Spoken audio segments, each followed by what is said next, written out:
Good morning, good afternoon. My name is Tara. I am over the educator community, and I am thrilled to have you all with us for this webinar. As you all are coming in, what I'd love for you to do is to put in the Q&A where you are from, your district, and the city if it's not recognizable by your district. Love to just get a feel for where the audience is from. We're going to be utilizing the Q&A function. So that's going to serve as our chat.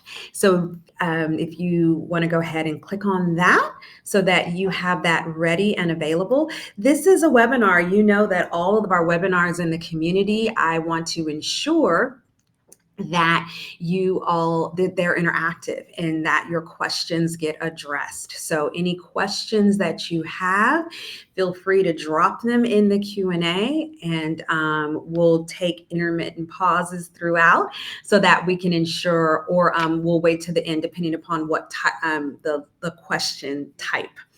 We'll make sure that they get addressed. I make you that promise. Okay, so I'll give another minute. We'll start at 5 after as folks are still coming in. But again, if you could just put in the Q&A where you are from, your district, the city. I'm in California. That's why I said good morning. But for those who are on the East Coast, Central, please let us know where you're from. And we'll get started in just a moment.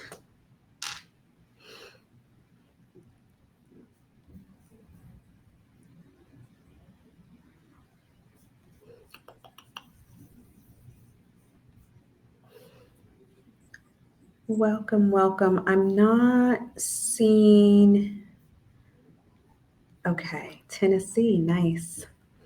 Excellent. Got an East Coaster and a Central Illinois. Wonderful. Thank you, thank you. Appreciate you dropping that into our Q&A. Well, again, welcome to another community webinar. We're going to be talking about classroom management. I am super excited about our guests today. I'll give you a little more information about her. I'm going to go through the housekeeping.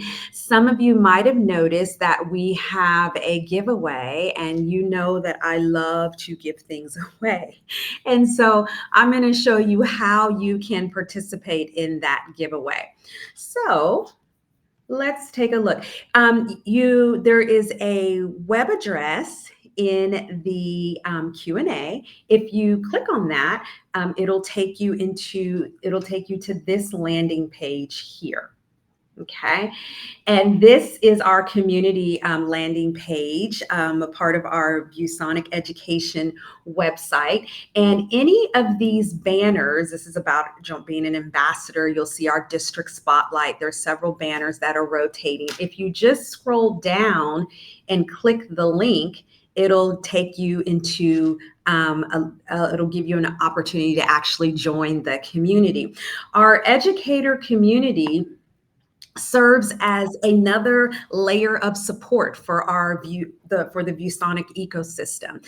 My goal with this evolving community is to ensure that it supports our ecosystem so that you can use it as a resource hub or forum to find out more information about obviously our product menu. But in addition to that, it gives you an opportunity to find your tribe, your cohort, if you will, within the educator space and connect, right? Collaborate and contribute.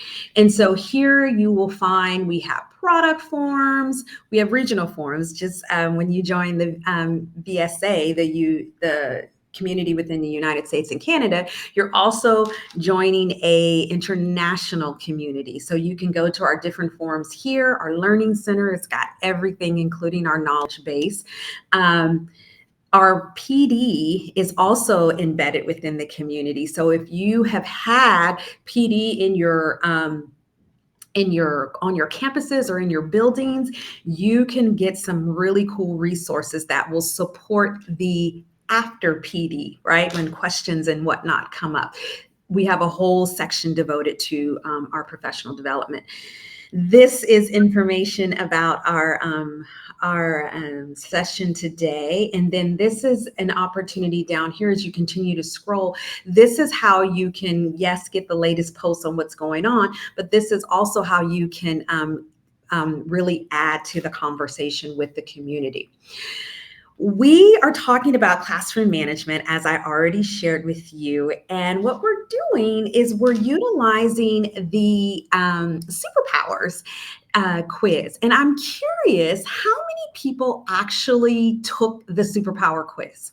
If you can just drop in the Q&A, yes, no, maybe whatever, just make it super simple. If you haven't taken it, once you're in the community, and just to backtrack a little, if you're not a community member, it'll take you to a very quick SSO to sign on using the email address that's associated with your school email address. Once you link it, then that'll be the only time it asks you to link it. So I promise you it will take less than a minute if you're not a member yet. But if you are a member, it'll sign you right in, just as I had shown you. But here on this tab right here takes you right to our superpower quiz. And the superpower quiz, which looks like this, is 5 questions. And I kid you not, it will take you less than a minute to complete. Okay. But what's, to me, the powerful part about the superpower quiz is that the answers that I went with really resonated. That's why I chose those.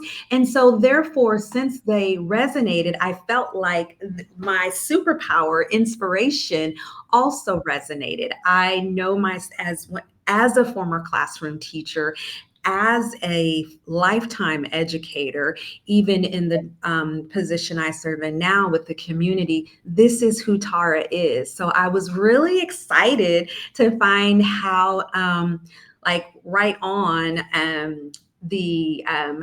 the results were. And so in going through, it's nice to see things that, adjectives that really kind of describe your superpower as an educator. But if we keep scrolling down, that's when the real magic happens, okay? So we've got these cool gadgets, right, that are aligned to our ecosystem, right? And so I keep scrolling through, and this is my strength as a facilitator, which if we've been in any of these little webinars, I love that. That's really what I believe is a superpower for me. But here we keep going. As I keep scrolling down, it shows me how I can utilize that superpower that I have to within our ecosystem in the products that we have. For example, importing and editing slides, diverse quiz formats with ClassSwift. So this becomes really, as I was saying before, the real magic, because I know from my days in the classroom, we get so overwhelmed, right, by the tools that are put in front of us. A lot of times we just want a suggestion, a best practice around how to really more intentionally delve in. And so that's really what these results do. So again, if you haven't taken the quiz, take it so you can have these golden nuggets in front of you. But if you have taken the quiz, click on it so that you can see exactly what types of tools you have in front of you. And again, more intentionally walk through my ViewBoard and other products such as ClassSwift that we have within our ecosystem. So without any further ado, I am so excited to bring to you our guest today. And Meredith, hold on, I'm sorry, I'm waiting for my screen to keep up with me. So I'm going to click on this link because This is how, if you are going to participate in the giveaway, you're going to need to respond in this thread. And I've already started a post, so it's super clear. Look for my post that says how excited I am to invite our expert into the community. Meredith is so many things all wrapped up into one beautiful package. Education enthusiast, obviously, literacy expert, and a kindergarten instruction extraordinaire. And so you're going to hear and see all those things because she is giving us just a small portion of just the just beauty she has brought into classrooms and how she's utilized our ecosystem. So I'm going to let Meredith take over and just again, just a warm welcome. Hi, Meredith. Thank you, Tara, and I'm so excited to be here. I also am in California. I'm in the Bay Area, so it still is technically the morning for me. I saw that we have people all over. One person is from Greece, so welcome. So exciting. I love that webinars can connect us all together. Again, I'm a former kindergarten teacher. I taught for 15 years. Most of that was in kindergarten, and I was very lucky to be super involved with tech in my school district and at my school, to actually be a part of choosing ViewSonics for our school district as a whole, really sort of learning all the ins and outs that bring technology into our classrooms. So let's move through my slides. Just a little background on me. If you want linked to any of my social media where I have a lot of my ViewSonic tutorials, linked to my Instagram there where I have some. And I also, just like Tara, I had a teaching superpower of inspiration. And I do want to also recommend that if you haven't done that, to do that. It really is fun to see sort of exactly who you are as a teacher. And often we don't think of the adjectives like Tara said, but it's nice to see student collaboration. Student-centered learning is so big, I know, for all of us. And it's sort of nice just to see like, wow, that is something that I value so much in my classroom. Nurturing critical thinking, stimulating curiosity, and again, our ViewSonics can just really tie that all in together. So again, if you haven't taken that, there's a link here, and I know Tara has linked it quite a lot. So let's start with a question. This is tricky. I know a lot of our classrooms never dreamed of having technology like ViewBoards or interactive boards into our classrooms. So with our older classrooms, it's tricky to see how they fit into our classroom layout. So do you feel your classroom layout is well suited for your ViewBoard? It was always such a discussion with a lot of the classrooms in my former district, where they best go, if we have them on a cart, if we mount them on a wall. There really are so many different options. So if you can answer that question, do you feel your classroom layout is well suited for your board? And then we'll get into some options that we have with that.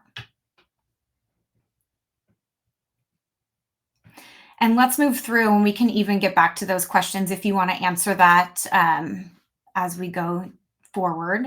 So ViewBoard placement. I was very lucky in my classroom to have not only a mobile cart, but a cart that raised and lowered so that when my students themselves were interacting with the board, I can lower it for, the little guys so they can easily access the entire board. I could make it taller if I were using it for whole group instruction. Often my classroom was big, so we would have more than one class full of students. So I would raise the ViewBoard so that everyone can see it. When you have 50 students in a classroom, that gets tricky.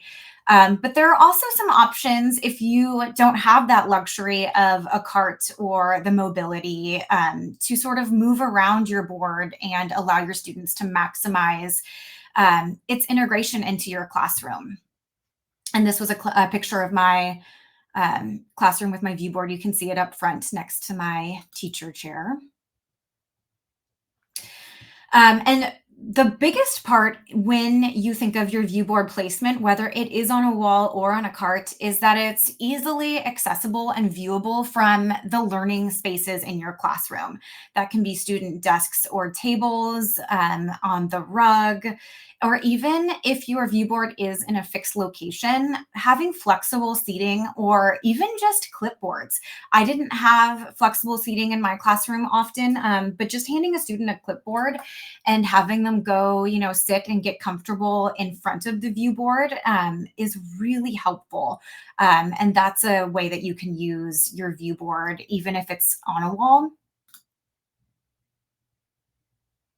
And then whole group instruction, easily accessible from student working areas, whether that is on the rug or if students are at their tables or their desks. You can see this is a picture from my morning slides, my daily slides. Making sure that the text is big enough so that you can see from all areas of the classroom. That's hard sometimes when you're making slides on your computer and then adding them onto your view board. So even just testing to see how big that text is. It also depends on how far away your student tables or desks are.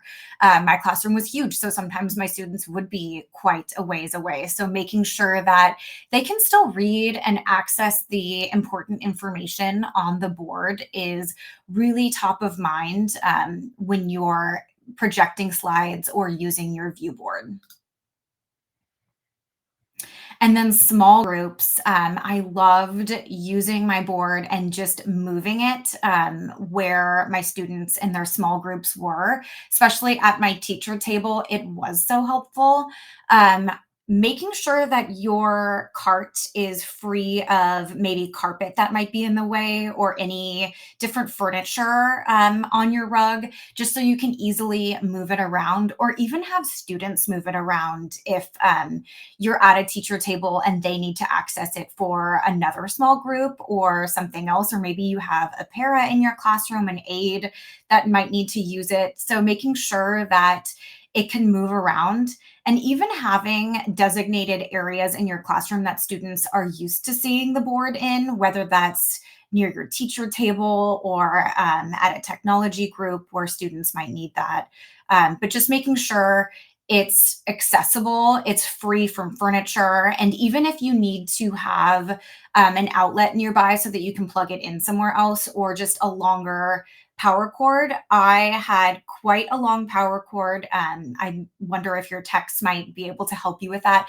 And I even wrapped it around the back of my view board. I couldn't stand clutter, so I like to have it nice and neat when it is in its space for whole group, but easily accessible and mobile when I needed that as well.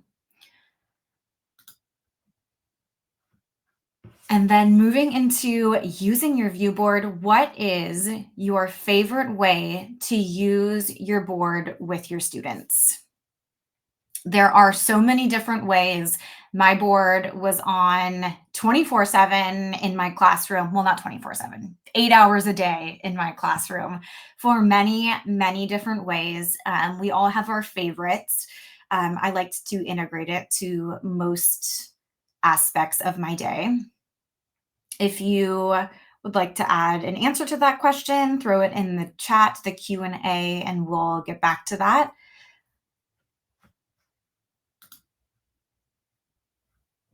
And to start your day, one of my favorite ways to use my view board was during my structured morning routine. When this would be after students come in and get settled, typically I would have just a bit of morning work for students where I might have a read aloud projected on my view board, or sometimes it was as simple as a visual timer, maybe 5 minutes to allow students for maybe more of a soft start to come in, hang their backpacks, get settled, ask any questions, chat with parents if I had an opportunity and needed to check in with my students, get them settled for the day, and then we would meet on the rug and start our structured morning routine that really centers around our morning slides. That includes, and this is kindergarten, so for us, that included a calendar. It includes weather slides talking about the weather for the day, having a weather bear where students get to dress bear for the weather, and we talk about appropriate clothing. And kindergarten, is really an age where some students are really resistant to what their parents want to send them off to school in. So talking about, do we need a jacket for today? Do you need are short sleeves appropriate for the weather today? And when we have our morning meetings, I like to check in with all students and let them interact with the ViewBoard. Here it's just a picture of the ViewBoard, but all of the images on the calendar are movable. And students love to touch the ViewBoard and to be the teacher and to move the pieces. I can't say that enough. It sort of depends on the structure of your classroom. I loved to use a special helper for activities like this, where it would be one student, one friend for the day who would get to move that calendar. And it was nice because they came in and that was on the board, on our whiteboard. So that student knew exactly who it was, and they would get so excited to know that they were the one that was going to get to lead our calendar, to lead our weather, to dress weather bear. And they just love to stand next to the ViewBoard, and to even move the slides for me is just such a reward for them, and gives them that power so that they can be the teacher. They love it. So instead of, moving it, and it's also way easier to be the teacher and to have that student take control of that, because that gives me as the teacher the freedom to check in with other students and really just focus on the students and the class rather than running that technology. And if you don't, even in kindergarten, they TK too. Totally capable of doing that. Once it takes a few weeks to show them how to move the slides and how to drag the icons on the screen, but they pick it up so quickly, and it really is such a powerful part of their day to be that special helper. You could also have your weekly jobs where you have one friend for the week be calendar, you have another for the weather. It sort of just depends on your classroom management and really what works for you. What worked for you last year, having a special helper of the day, might not work this year, or maybe you need more friends to take control of that part of it. And it's, find what works for you and integrate that into your day. And using your ViewBoard during your different times of day, like learning centers. Here is a photo of my computer setup. And I had my classroom just sort of really worked itself out in that way. These cabinets, before I had the computers on top, really presented sort of a funny part in my classroom. And it was actually my computer tech at the time that was like, why do you have a table for your computers? You can just have them stand or use these stools. Let's put them on top of this cabinet. And that turned out to be just one of the biggest tips I'd ever had as far as my classroom layout. Students can use the computer and get to choose the apps that they want to. I gave them sort of like a choice board for tech. And you can't see it in this picture, but there's my teacher chair, and the ViewBoard is right next to that. So they were able to look at the ViewBoard as they were at their tech centers, which I loved, because we would start by learning our different centers on the ViewBoard as a group. I would show them how each little app works that they might have a choice for. And then they would get to use that on the computers. And again, finding what works for you. You would never not want to have structure for things like this. I had table groups in my classroom. So it would be one day, I had 5 groups. So 5 days of the week, they would each have one day where they got to use those computers. And it was mostly a choice for them. They could choose their computer technology time during our free choice, or they can choose something else. And, 9 times out of 10, they all chose that. But again, you want to make sure that you have some type of structure that they can predict and know when their turn is to use the computer. And again, I loved having this near the view board so they can use that and access the view board information while they were on those computers. And visuals, if you have been to my Instagram or seen any of my content, visuals are so important, not just in kindergarten TK, but really throughout elementary school. And even I taught 6th grade for a couple years. Those kids arguably needed visuals more than my kindergartners. And your view board is really just the biggest asset that you can have for visuals. I like using my whiteboard for things, but also what's nice about a view board is that you can change it in real time. You wouldn't be able to print and prep anything that you would put on your whiteboard instantly, but your view board does serve as an instant interactive whiteboard. So I just use that for a visual reference throughout the day when students are at their tables and working. As you can see here with the visual directions, it really helps them. It cuts down on the questions for the teacher. You don't have a million questions. What do I do next? I'm done.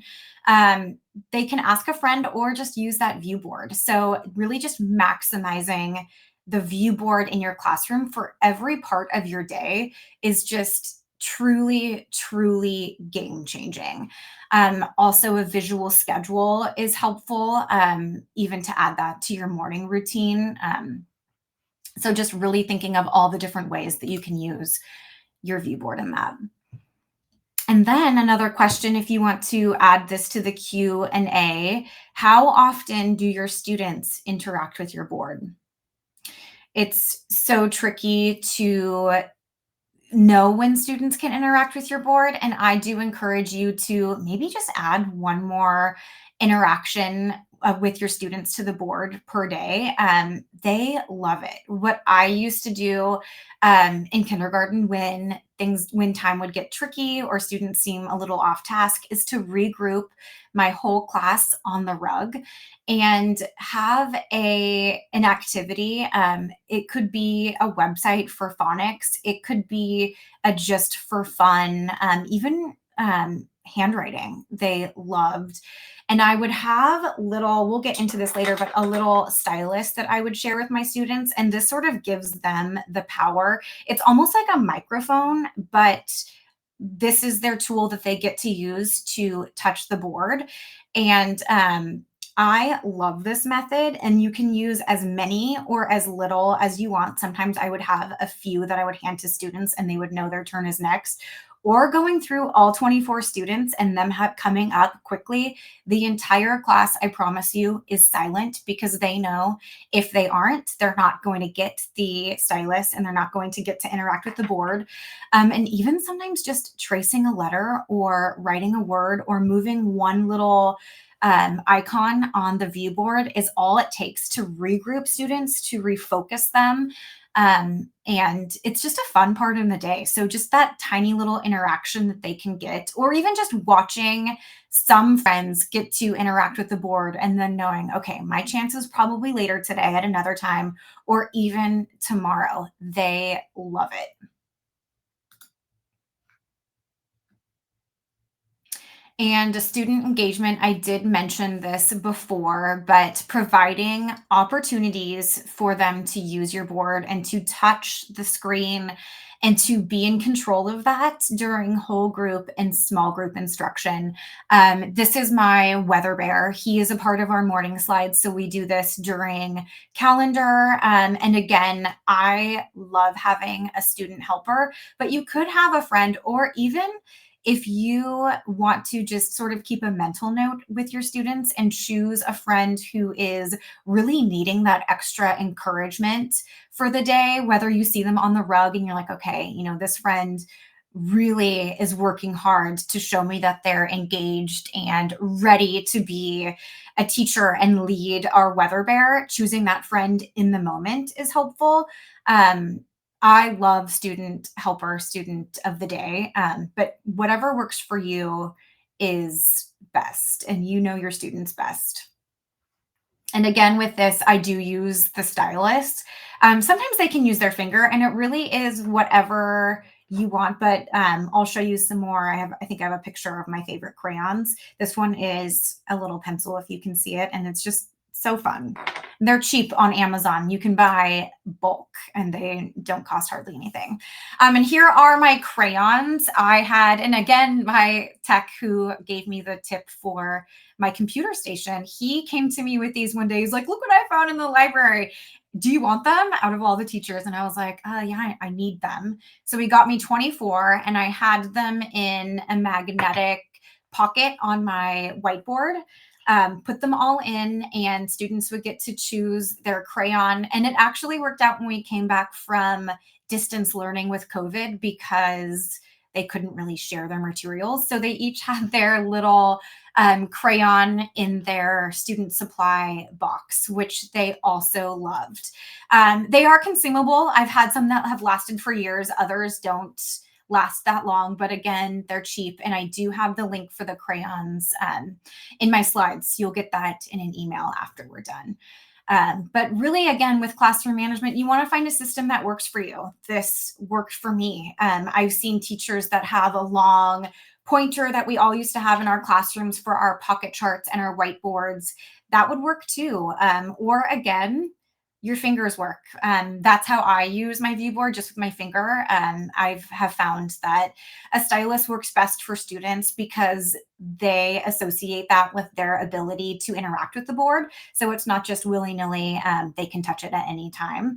I prefer using my finger, but you can also use a stylus. Just finding that method that works for you is most important. And writing, handwriting is huge in kindergarten. Writing, letter formation, these big slides. I did share these in an email a few weeks ago. My contact information is on the slides. If you would like these slides, let me know. I'm happy to send them to you. All it is an image of letter formation, and we rainbow write. This is, again, such a tool for student engagement and interaction and getting them involved with the ViewBoard. So I would have first I would show them how we trace the letters, and then student by student, we would get up and they would all get a chance to trace the letters. I would always change the color of the marking on the board so that they can see exactly what lines are theirs and which lines are their friends. And by the end, it would be a big rainbow of letter tracing, and they would get back to their tables and get started on handwriting. But it's such a powerful tool to have students really big get those gross motor with their handwriting and letter formations. And they loved it. Just such an easy way to get all students interacting with your ViewBoard, and really knowing exactly what they're doing when they get back to their tables, because not only are you modeling it, but they are also modeling it for their friends, and they're getting that practice before they get to that independent stage of our handwriting. And we have, what is one strategy you are most excited about implementing? There are really just endless ways to use ViewBoards. And we talked about a lot today, but hopefully there's something that you picked up that you can get back into your classroom later today or tomorrow to implement and engage with your ViewBoard as a teacher and with your students in a new way. And I'm not sure I'm seeing any of the answers in the Q&A, so maybe Tara can help out with this one, if we have any.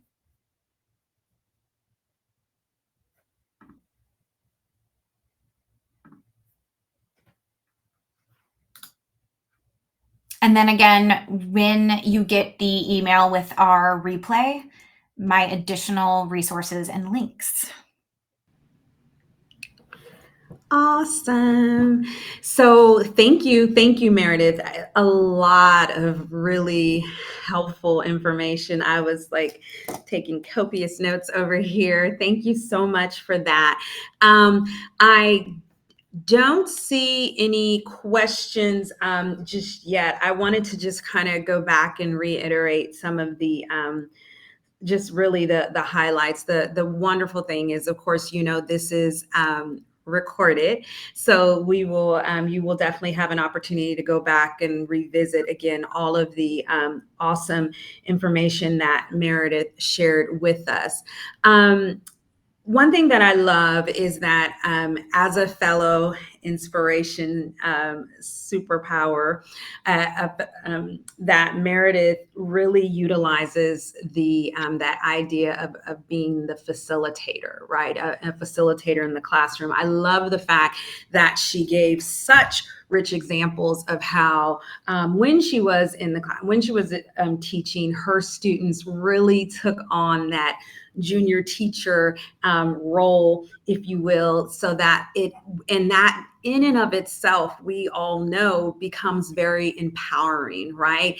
And it does promote student agency, which is what we want, right? Because you think about, so often as educators, we try our hardest to emulate that model. I do, we do, you do, right? So when you think about how she used her ViewBoard as the focal point for instruction, where they got to interact with it, they got to engage with it, so that when she was modeling first as the teacher and then having them come up in whole group to emulate that in their student capacity. So when they went back to their desk or their floor mats or what have you, they were able to really grasp what was needed to be done and hopefully do it, execute in a more intentional manner. So I just love how really each example that Meredith walked through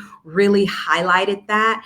And I think it's such a cool way to use that technology in the classroom, but more importantly, to empower our students to use it as a tool. It's not just my teaching tool, but it's our learning tool, right? And that's really what we want it to become, to take that factor away where they're like, oh no, only the teacher touches it. No, not at all.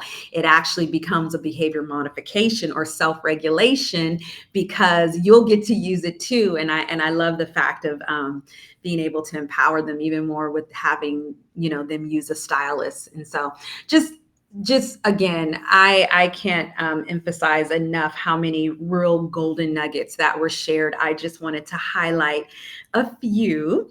Any questions? And maybe not a question, but I'd love to hear from those of you who are with us. How are you using your ViewBoard? Like, what are you doing? Meredith had specific questions along the way regarding placement and what's your favorite tool, like what has become something that you've used as it relates to classroom management. Anyone want to drop it into the Q&A? Would love to get some audience interaction. Anyone? I will do that awkward pause. I'm not afraid of it, so I'll just stop. I'm not sure I'm seeing all the comments, but someone did comment that they love the crayon stylus pointers. Yes, those, truly, I love them too. And I gave them to so many of my friends.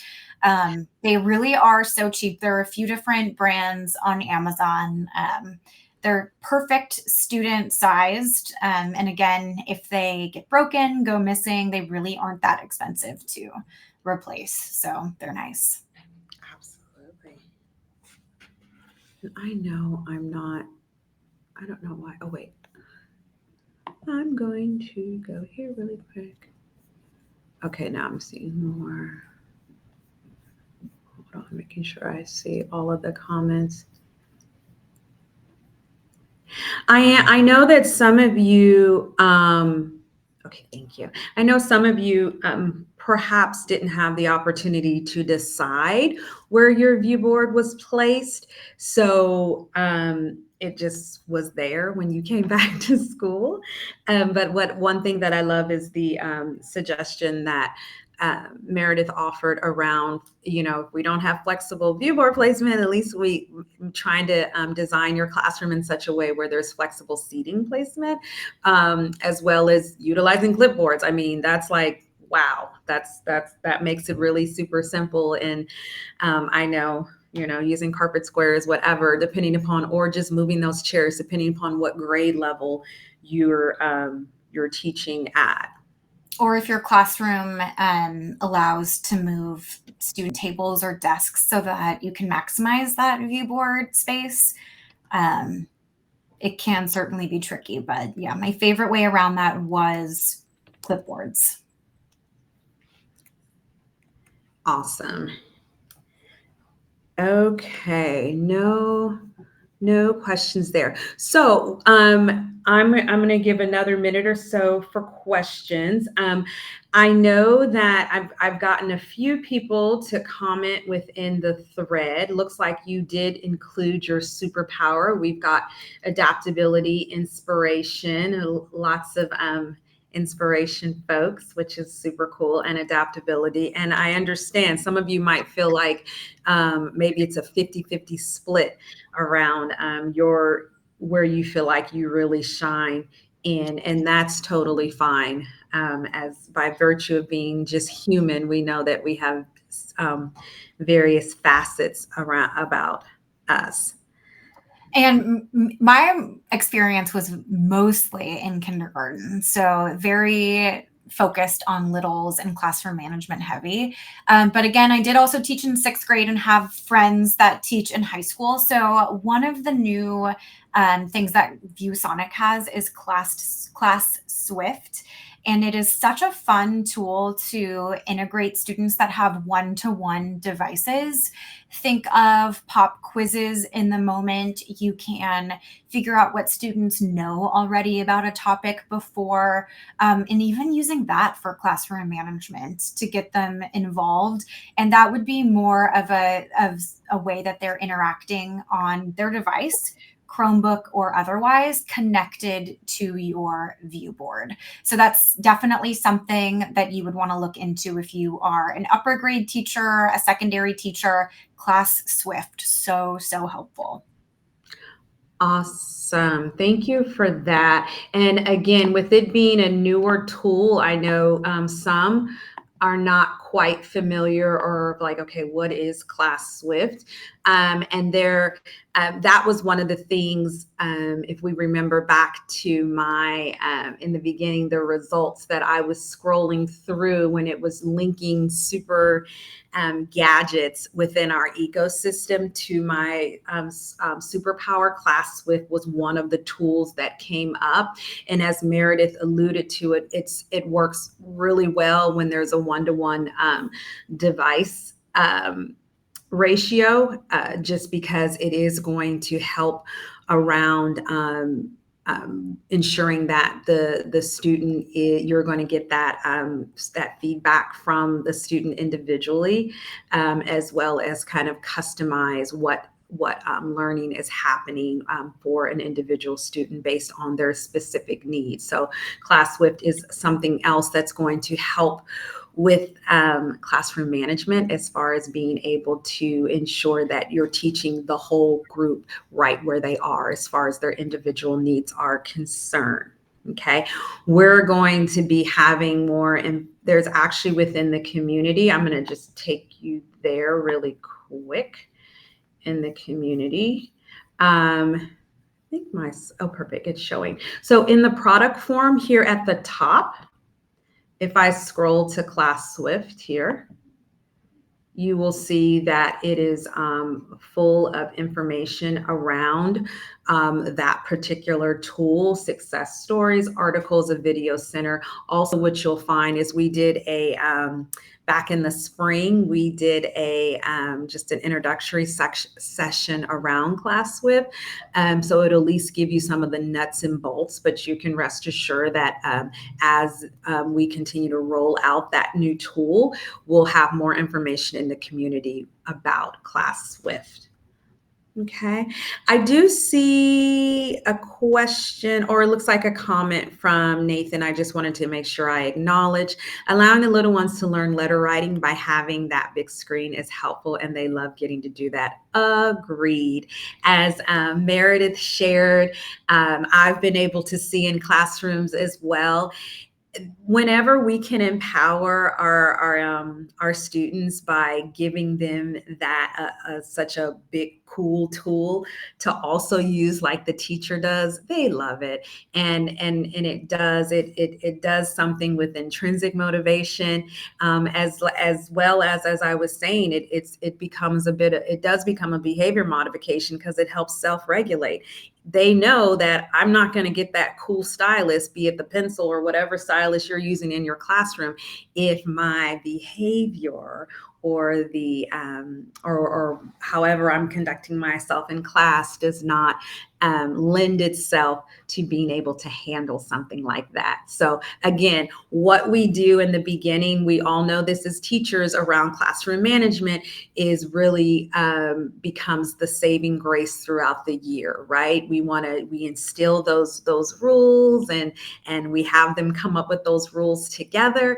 And so that when we get to around this time of the year, we, in some respects, we start to get into that autopilot mode because we've put them in place, we've rehearsed, we're applying what we've learned, we're rehearsing it, and we're just really kind of functioning and thriving in the classroom as we would like to.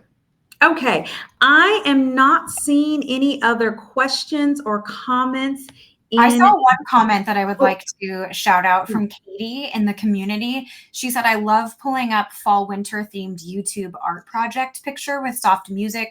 Students love this, and it sets a great mood for the classroom. So fun. That reminds me of my Samsung Art TV. But I also, in one step further, having students draw their art as a reward. It could be one student, a few students, just to draw on the ViewBoard. We all know that students love seeing their work on the walls. Something as easy as spending a couple minutes drawing something collaboratively would be so fun for them too. Awesome. Thank you, Meredith, for acknowledging that. That is very true. Love that you called that out. I'm going to go back in here one more time. I just want to show you again. I know that we put into chat the link, the actual link for those who are already members and whatnot, to be able to get to this thread here. Like I always do, you all, I'm going to leave this open for an hour. Okay. And so you'll know that I've read over your reflection, because I will definitely like it. All right. And so remember, it's your reflection that puts you into my wheel of names. And so after an hour, so it'll be until 1 o'clock. It'll be open for you to drop a reflection in here. And then I will put, like I said, I'll put each name into my wheel of names, and then I'll spin. And as you know, I will put the winner into the same thread. Okay. Then I will, in fact, reach out directly to the winner via email to let them know they've won the interactive pen display, and I'll need, of course, your shipping address so that I can make sure I get it out to you this week. Okay, are there any other comments, questions, anything?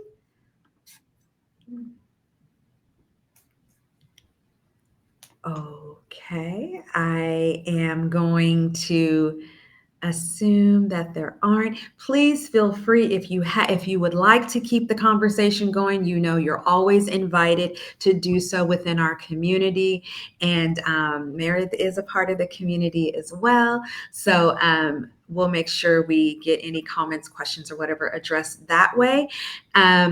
Finally, I just wanted to, again, thank Meredith. Thank you so much for bringing your expertise to such an important topic. I really feel like classroom management is at the top, because we know a classroom that's managed well excels well. We know that. So I'm just excited that we were able to bring this topic to you.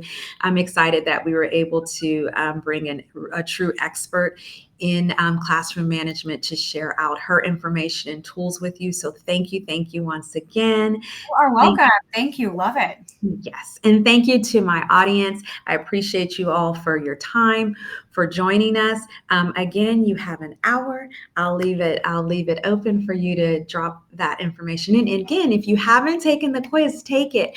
Find out what your superpower is and go ahead and utilize those results so you can see how to more intentionally delve into our tools around instruction within our ecosystem. So thank you. Have a good rest of your day.